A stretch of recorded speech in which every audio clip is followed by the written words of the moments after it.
I went to Mission Impossible yesterday and naturally I had to check out the astrology. So, if we look back at his first Mission Impossible, that came out in 1996. And you'll notice that Saturn was actually in Pisces then.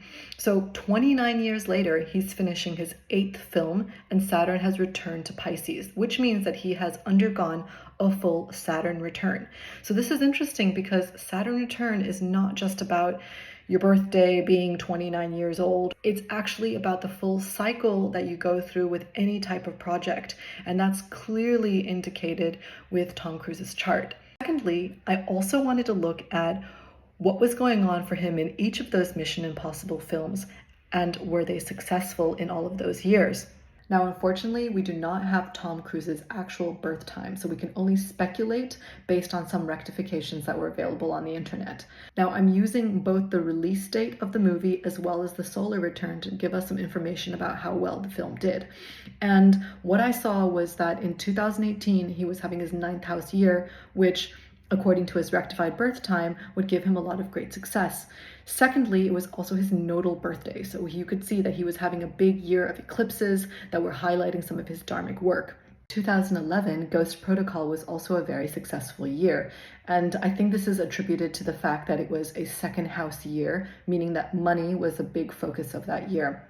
We can assume that his second house is pretty good given how successful he is. Now, at the same time, he was also undergoing a divorce from Katie Holmes, and so we also see factors with Mars and Venus on the South Node playing a very big role for his years.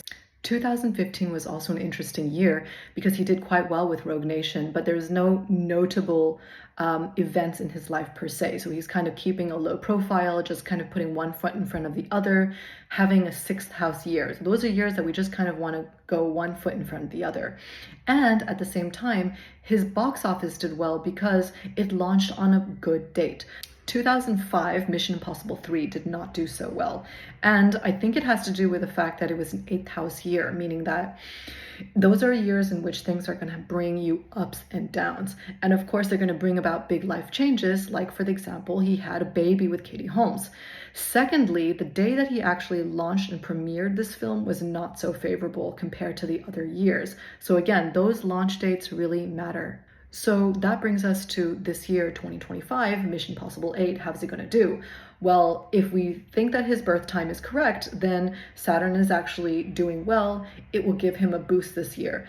And on top of that, the day that he actually launched this film was favorable, a couple of good planets in Leo boosting him. And we know from previous Mission Impossible launches that planets in Leo have always done him well.